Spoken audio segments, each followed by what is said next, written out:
Hello students, good morning and welcome again in my YouTube educational channel RK Educations। और आज हम बात करेंगे क्लास 10 के चैप्टर 1 के पार्ट 4 को लेकर के, जिसमें हम लोग स्टार्ट करेंगे चैप्टर। और हाँ, आज के लेसन में एक और ख़ास बात है बच्चे कि अगर आपको चैप्टर का नोट्स प्रिपेयर करना हो तो वो भी आपके स्क्रीन पे है। आप चाहें तो ये नोट्स को आप अपने कॉपी पे लिख करके प्रिपेयर रह सकते हो। ठीक है, तो चलिए हम लोग बिना देर के अपने चैप्टर की तरफ चलते हैं। और जाने के पहले, जैसे कि हमेशा मैं कहता हूँ कि बच्चा party please please please don't step outside your house and neither you go out और not let anyone go outside. भाई कोरोना देवता से बच के रहें और दूसरों को भी बचने की सलाह देते रहें। घर में रहें, सुरक्षित रहें, सतर्क रहें। और एक और बात बच्चे कि if you want to get this videos from other platform then you can visit the official website of Luminous Mentors Academy, one of the prominent school in Hariharganj locality of Palamu district. और you can also visit on the YouTube channel of LMA EduNet. LMA EduNet. You can also visit this YouTube channel to get all these videos. Okay, तो चलिए हम लोग chapter start करते हैं। Chapter 1 part 4। चलिए आज हम इस चैप्टर को स्टार्ट करते हैं अपने नोट से। इस चैप्टर का नाम था हमारा केमिकल रिएक्शन एंड इक्वेशन, जिसमें के पार्ट 4 में हम लोग पहुंच चुके हैं। चलिए, इस चैप्टर का पहला हेडिंग है हमारा chemical reaction.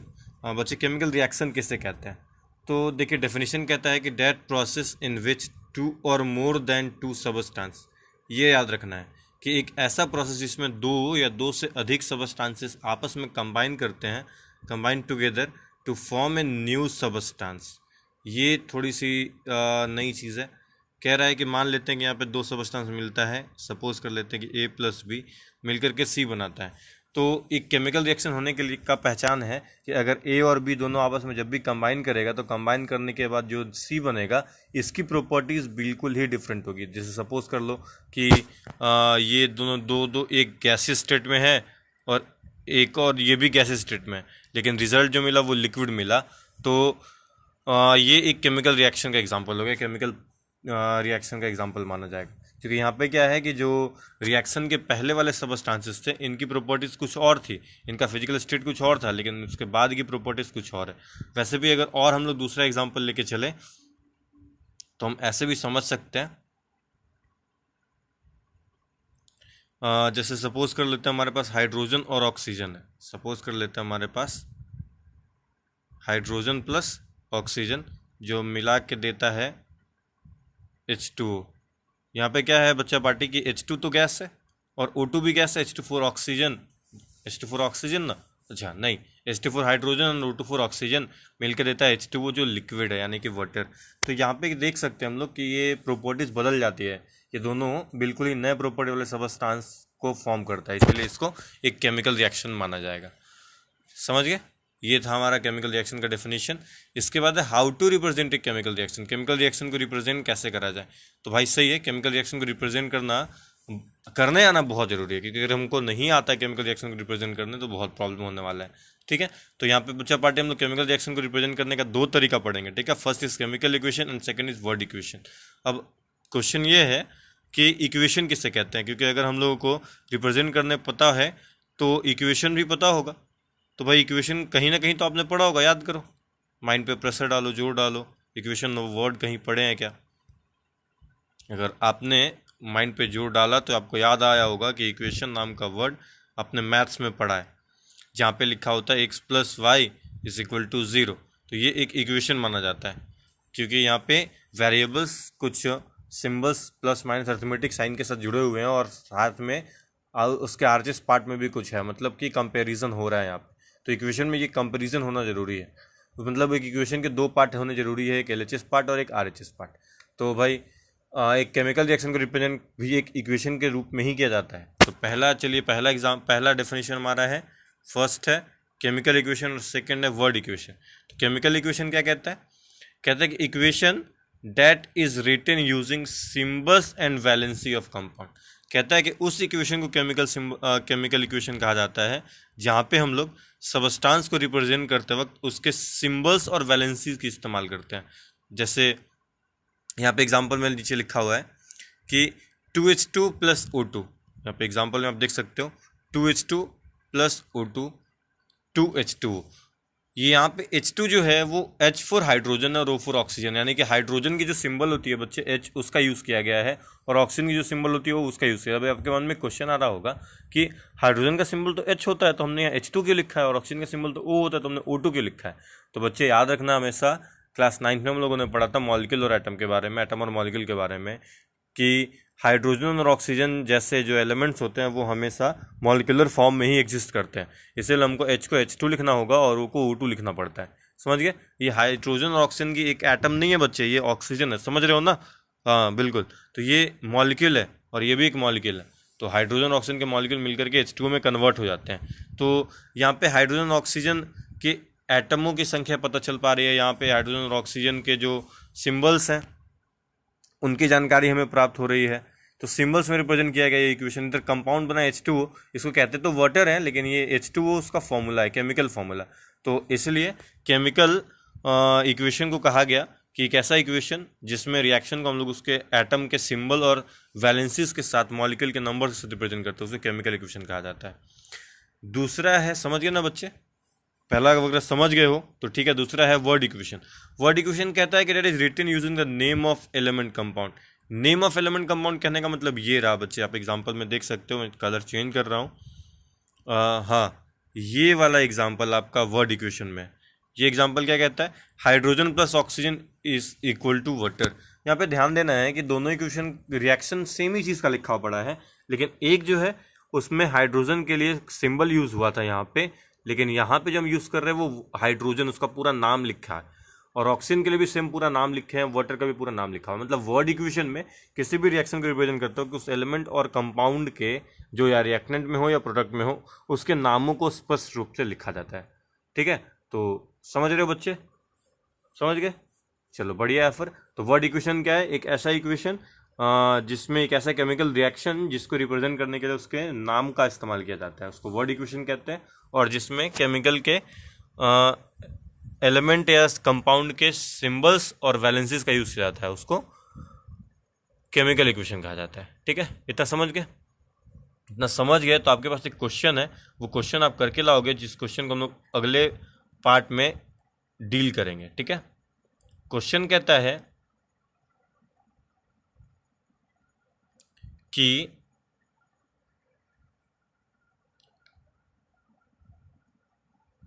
which equation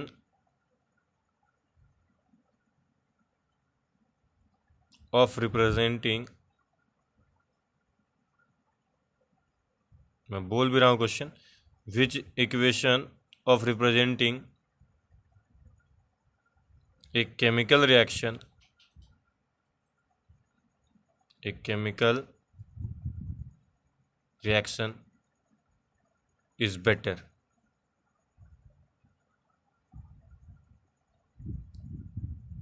is better। तो आपको बताना है कि कौन सा टाइप का केमिकल इक्वेशन या वर्ड इक्वेशन बेहतर है किसी भी केमिकल रिएक्शन को रिप्रेजेंट करने के लिए। ठीक है, आप ये क्वेश्चन करके लाओगे। आगे बढ़ते हम लोग। तो हम लोग का अगला पॉइंट है कि what are the identification of a chemical reaction. इसको पढ़ना, इसको हम लोगों ने डिस्कशन किया था इसी चैप्टर के वीडियो का पार्ट नंबर 3 में, जिसमें हम लोगों ने पढ़ा था चैप्टर 1 का पार्ट जो 3 वीडियो था, उसमें बताया गया था ये सारी चीज़ों के बारे में कि केमिकल रिएक्शन हुआ है या नहीं हुआ है, इसको पहचानने के लिए क्या क्या आइडेंटिफिकेशंस है। तो पहला चेंज इन स्टेट है, दूसरा चेंज इन टेम्परेचर है, तीसरा चेंज इन कलर है, चौथा इवोल्यूशन ऑफ गैस है, पांचवा फॉर्मेशन ऑफ प्रिसिपिटेट। ये प्रिसिपिटेट क्या होता है, तो कहते हैं, चलिए बारी बारी समझते हैं। चेंज इन स्टेट कहने का मतलब हुआ कि जब किसी भी सब्सटेंस, जब कोई भी केमिकल रिएक्शन हो रहा है तो उस केमिकल रिएक्शन में रिएक्शन के पहले जो सब्सटेंसेस थे उनके फिजिकल स्टेट्स कुछ और हैं, और रिएक्शन के बाद के जो सब्सटेंस हैं उनके फिजिकल स्टेट कुछ और है। तो अगर स्टेट में बदलाव आता है तो हम कह सकते हैं कि वहाँ पे केमिकल रिएक्शन हुआ है। जैसे नीचे दिए गए एग्जांपल में C+O2, तो C सपोज यहाँ पे अगर सॉलिड है तो ऑक्सीजन हमारा C सॉलिड मतलब कोल के फॉर्म में अगर हो तो कोल तो सॉलिड ही होता है, प्लस O2 हमारा गैस है, ऑक्सीजन गैस है, लेकिन रिएक्शन के बाद जो CO2 मिल रहा है वो भी गैस ही है, मतलब जो सॉलिड था वो बिल्कुल गायब हो चुका है। और दूसरा एग्जांपल्स ले सकते हैं हम लोग, हाइड्रोजन ऑक्सीजन मिलके जो वाटर बनाता है उसमें भी सेम चीज़ है, गैसियस स्टेट में होता है हाइड्रोजन और ऑक्सीजन, वाटर तो लिक्विड स्टेट में होता है। तो एक फिजिकल के साथ साथ एक केमिकल चेंज भी है। तो ये केमिकल रिएक्शन का एग्जांपल है। अगर केमिकल रिएक्शन का पहला पहचान कि रिएक्शन होते वक्त सबस्टांस के स्टेट में चेंज आना चाहिए। दूसरा पॉइंट चेंज इन टेम्परेचर। वहाँ पे कि एक्टिविटी नंबर 1.2 और 3 में था बच्चे कि अगर जिंक को HCl में डाला जाए तो क्या होगा। हम लोगों ने वहाँ पे डिटेल में देखा था। अगर आपको चाहिए तो आप वो पार्ट जाके वीडियो का देख सकते हैं, जिसमें हम लोगों ने पढ़ा था कि अगर जब जिंक को HCl से भरे टेस्ट ट्यूब में डाला जाता है तो कंटेनर का टेम्परेचर बढ़ जाता है। ये बताता है कि वहाँ पे सब टेम्परेचर में परिवर्तन आ रहा है, मतलब वहाँ पे भी एक केमिकल रिएक्शन हो रहा है। तीसरा चेंज इन कलर। अगर मान लेते सबस्टांस का रिएक्शन के पहले कलर कुछ और था, रिएक्शन के बाद जो प्रोडक्ट मिला उसका कलर कुछ और है, जैसे वहीं पे एक एक्टिविटी हुई थी जिसमें देखा गया था कि कलर में चेंजेस आए हैं या नहीं आए हैं। और भी दूसरा एग्जांपल हम ले सकते हैं। अगर हम लोग CuSO4 अगर लेते हैं, सपोज कर लेते हैं कि हमारे पास CuSO4 है जिसको कॉपर सल्फेट कहते हैं। सपोज हमारे पास CuSO4 है, अगर इसको में हम लोग आयरन डाल देते हैं, CuSO4 में अगर हम लोग आयरन डाल देते हैं तो इसका कलर जो होता है वो चेंज हो जाता है, वो FeSO4 फॉर्म कर लेगा, साथ में Cu रिलीज कर देगा। तो इसका कलर जो पहले स्टार्टिंग में ब्लू था, ब्लू से ग्रीन हो जाएगा। यही खास बात है इस रिएक्शन की। तो चेंज इन कलर भी एक अहम पहचान होता है रिएक्शन का। Evolution of gas. तो जब रिएक्शन होते वक्त किसी गैस का रिलीज होता है तो वो भी एक केमिकल रिएक्शन का एग्जांपल होता है, पहचान होता है। और पांचवा फॉर्मेशन ऑफ प्रेसिपिटेट। प्रेसिपिटेट का मतलब होता है insoluble substance form during reaction. किसी रिएक्शन में ऐसा कोई इनसॉल्युबल सबस्टांस फॉर्म हुआ है जो उस सॉल्यूट में सॉल्युबल नहीं हो पा रहा है, तो उसको हम लोग बोलते हैं प्रेसिपिटेट। जो नीचे या तो बैठ जाता है या तैरते रहता है बट कंप्लीटली वो सबस्टांस घुल नहीं पाता, तो उसको हम लोग बोलते हैं प्रेसिपिटेट। जैसे फॉर एग्जांपल अगर पोटेशियम आयोडाइड को एग्जांपल लेने के लिए हम नीचे इरेज करना पड़ेगा, इरेज करते हैं हम लोग। प्रेसिपिटेट का एग्जांपल लेना है हमें, तो अगर एक एग्जांपल लेते हैं कि बेरियम सल्फेट को पोटेशियम आयोडाइड से कंबाइन करा देंगे तो एक रिजल्ट मिलेगा K2SO4 प्लस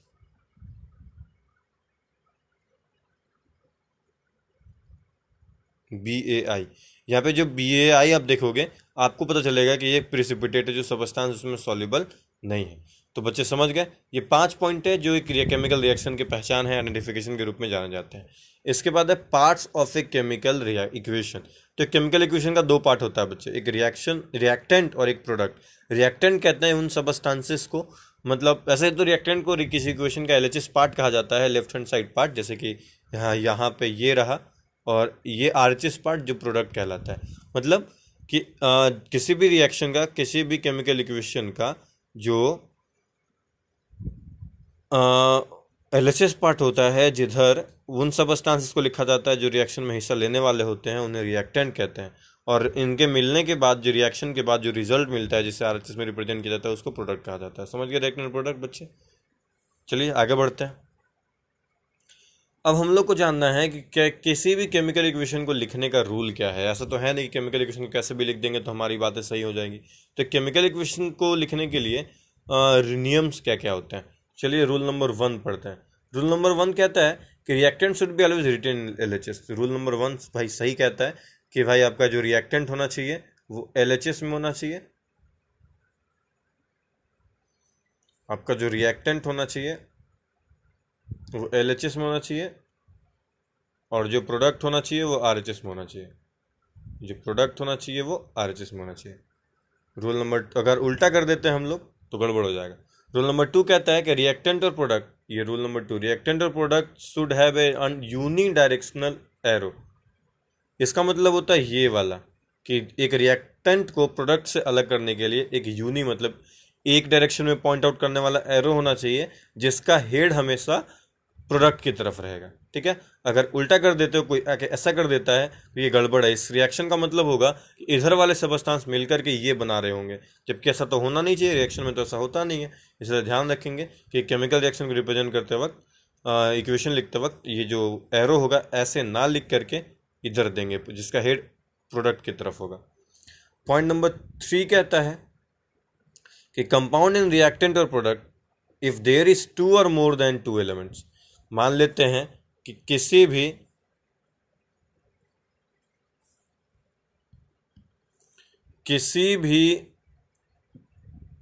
रिएक्शन को रिप्रेजेंट करते वक्त हम देख रहे हैं कि रिएक्टेंट में 2 या 2 से ज़्यादा सबस्टांस है, प्रोडक्ट में 2 या 2 से ज़्यादा सबस्टांस है।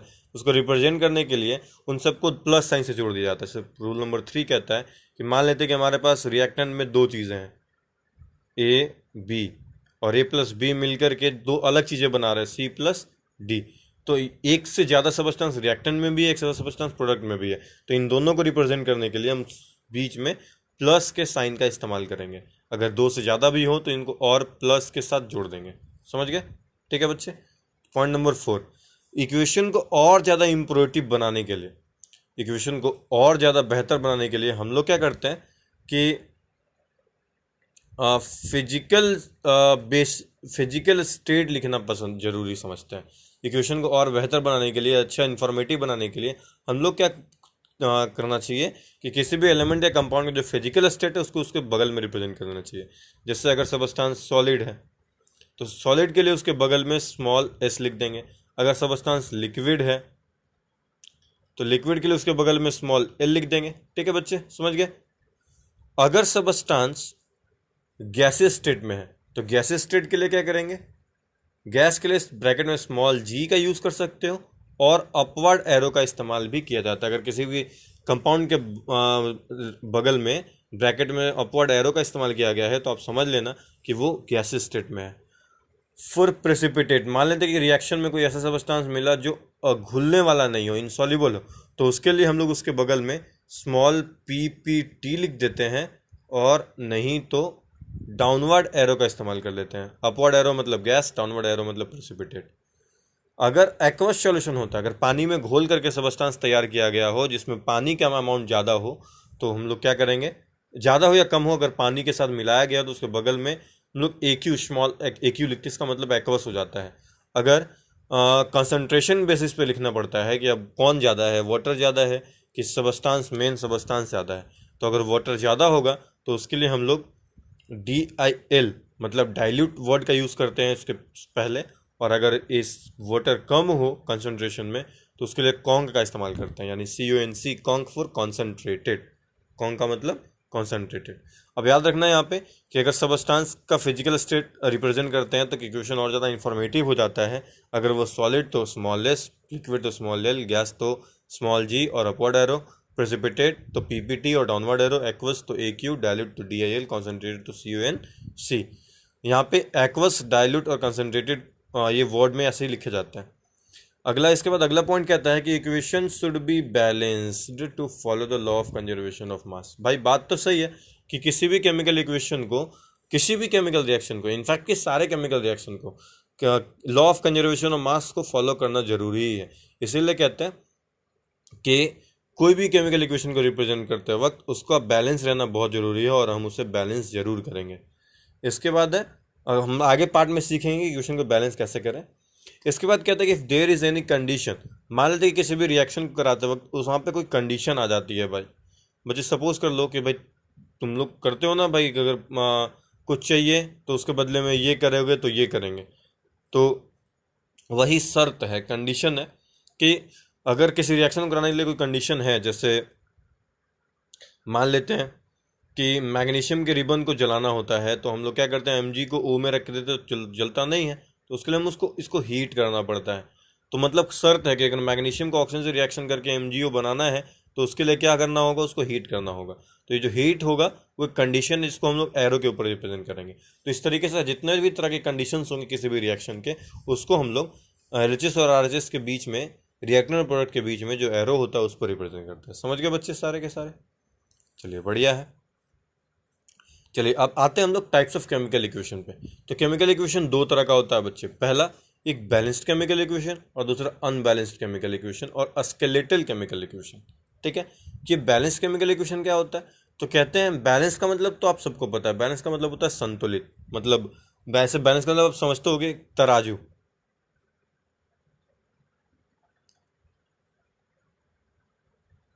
ये बैलेंस का मतलब तराजू होता है, इसका अगर दोनों ही पलड़ा पे वजन सेम रखा जाता है इसका, तो ये ना ये नीचे जाएगा ना ये, दोनों का लेवल बराबर रहेगा, और इस कंडीशन में इसको बैलेंस्ड माना जाता है। आप फिजिक्स में 9th में ही पढ़ चुके हो, बैलेंस फोर्स मतलब जब दो फोर्सेस लगे हों, दोनों का वैल्यू बराबर हो तो उसको बैलेंस फोर्स कहा जाता है। उसी तरीके से बैलेंस केमिकल इक्वेशन का किसको कह देंगे, तो एक बैलेंस केमिकल इक्वेशन का मतलब होता है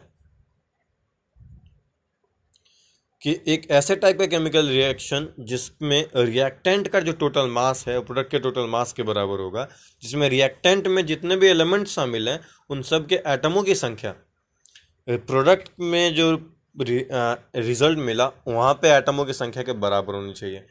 that type of chemical equation in which atoms of each element in reactant is equal to the number of atom of corresponding element in product। कैसा है भाई, जैसे यहाँ पे लिखा पड़ा है कि 2H2 प्लस O2 2H2, यहाँ पे कितना है, हाइड्रोजन के एलिमेंट 4 है, ऑक्सीजन के एलिमेंट 2 है। वही चीज़ प्रोडक्ट में देखा जाए तो प्रोडक्ट में भी सेम चीज़ है, प्रोडक्ट में भी 2 इंटू 2 मिल 4 हो जाता है और ऑक्सीजन 2 है। इसका मतलब रिएक्टेंट में जितने हाइड्रोजन है प्रोडक्ट में भी उतना ही हाइड्रोजन है, रिएक्टेंट में जितने ऑक्सीजन है प्रोडक्ट में भी उतने ही ऑक्सीजन के एटम है। इसीलिए इस तरह की केमिकल इक्वेशन को बैलेंस केमिकल इक्वेशन माना जाता है। समझ गए बच्चे? अभी हम लोग सीखेंगे कि कैसे बैलेंस करेंगे। इसके बाद अनबैलेंस और अस्केलेटल केमिकल इक्वेशन। तो एक ऐसा टाइप का केमिकल इक्वेशन जो अनबैलेंस्ड होता है, यानी कि that type of chemical equation in which atom of each element in reactant is not equal to the number of atom of corresponding element.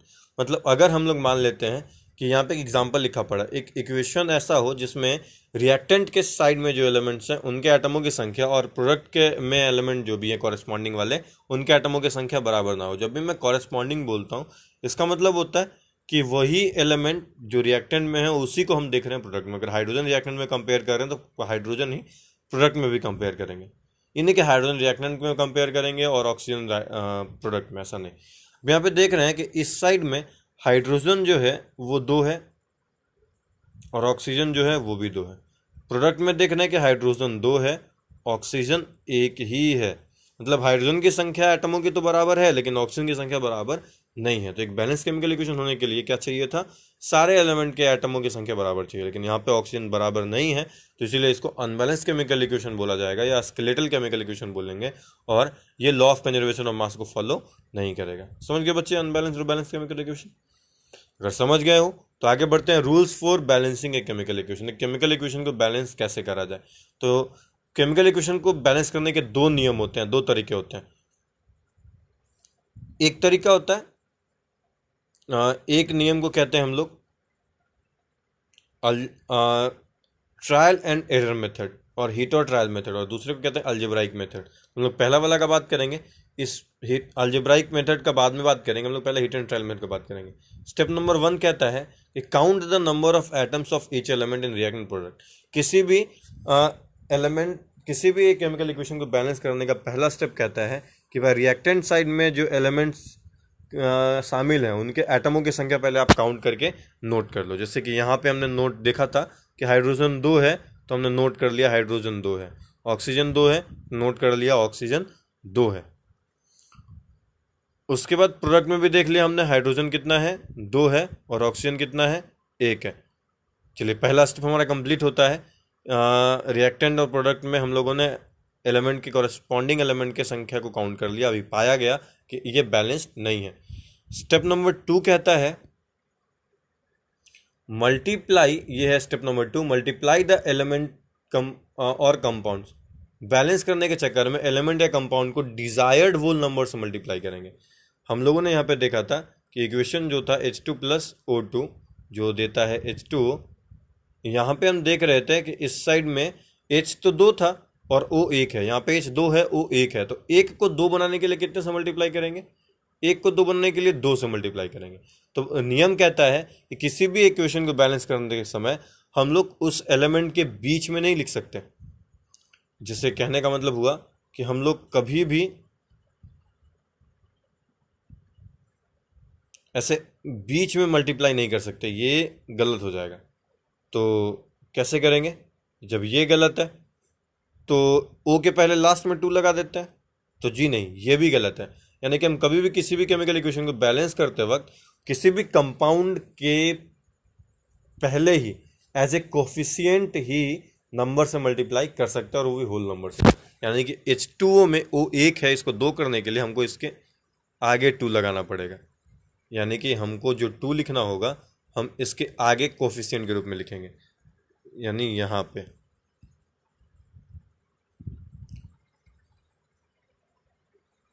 ये रहा, लिख दिया हमने 2। अब हमारा यहाँ पे H जो हो गया वो 2 2 ज़ा 4 हो गया। H जो हो गया हमारा वो 4 हो गया, और ऑक्सीजन यहाँ पे कितना हो गया? 2। अब इस साइड क्या है हमारे पास?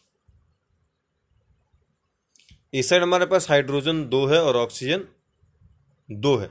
तो अब हाइड्रोजन को 4 करना होगा। तो चलिए अगला स्टेप कहता है कि कंटिन्यू डूइंग इट अंटिल। अब तब तक ये होल नंबर लेने वाला सिस्टम, मल्टीप्लाई करने वाला सिस्टम जारी रखना है जब तक कि दोनों ही साइड में हम एलिमेंट को बराबर ना कर लेते हैं। यहाँ पे देखते हैं हम लोग, हाइड्रोजन तो 2 से 2 होके 4 हो गया, और यहाँ पे हाइड्रोजन 2 ही है। तो अभी इस 2 को 4 करने के लिए क्या करना पड़ेगा? 2 से मल्टीप्लाई। तो जैसा कि पीछे मल्टीप्लाई कर नहीं सकते तो इसके आगे 2 से मल्टीप्लाई करते हैं। तो अब हाइड्रोजन भी हमारा 2 से कितना हो गया?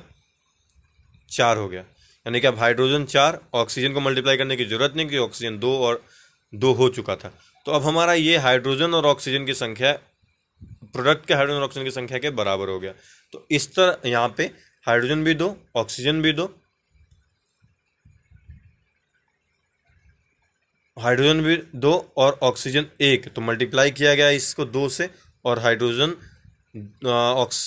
2, हाइड्रोजन 4। चलिए इसको स्टेप वाइज कैसे किया? स्टेप 1 में क्या किया गया था कि एटम को कंपेयर किया गया, रिएक्टेंट में hydrogen 2, oxygen 2, hydrogen 2, oxygen 1। Step 2, अब इसमें H2O को 2 से मल्टीप्लाई कर दिए, यहाँ पे ये रहा, H2O को 2 से मल्टीप्लाई कर दिया गया, तो इधर हाइड्रोजन 4 हो गया और ऑक्सीजन 2 है। इधर हाइड्रोजन 2 ही था, ऑक्सीजन 2 था। इसके बाद इसके अगले स्टेप में क्या किया गया कि H2 को 4 करने के लिए, ये रहा, H2 को 4 करने के लिए इसको 2 से मल्टीप्लाई कर दिया गया और हाइड्रोजन 4 हो गया, जो प्रोडक्ट में हाइड्रोजन ऑलरेडी 4 हो चुका था।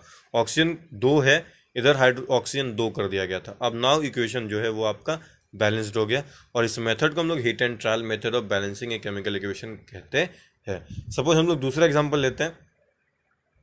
हमारे पास एक और एग्जांपल है। एग्जांपल है हमारे पास C+O2, रिजल्ट मिलता है CO2। यहाँ पे हमारे पास क्या है? कार्बन 1 है, ऑक्सीजन 2 है।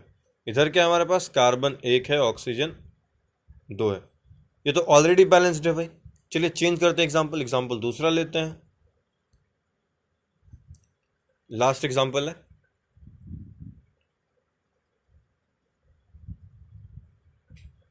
चलिए एग्जांपल ये है। सपोज हम लोग लेते हैं रिएक्शन में जिंक है प्लस HCl है, रिएक्शन किया, Zn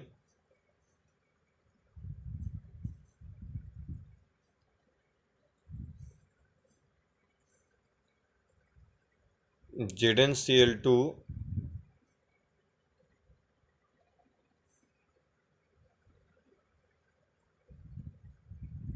प्लस H2। अब हम लोग यहाँ पे क्या देख रहे हैं कि यहाँ पे हमारे पास जो जिंक एलिमेंट्स हैं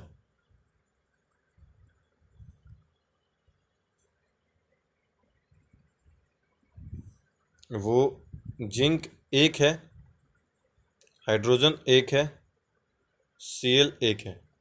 इस साइड जिंक 1 है, Cl 2 है और H भी 2 है।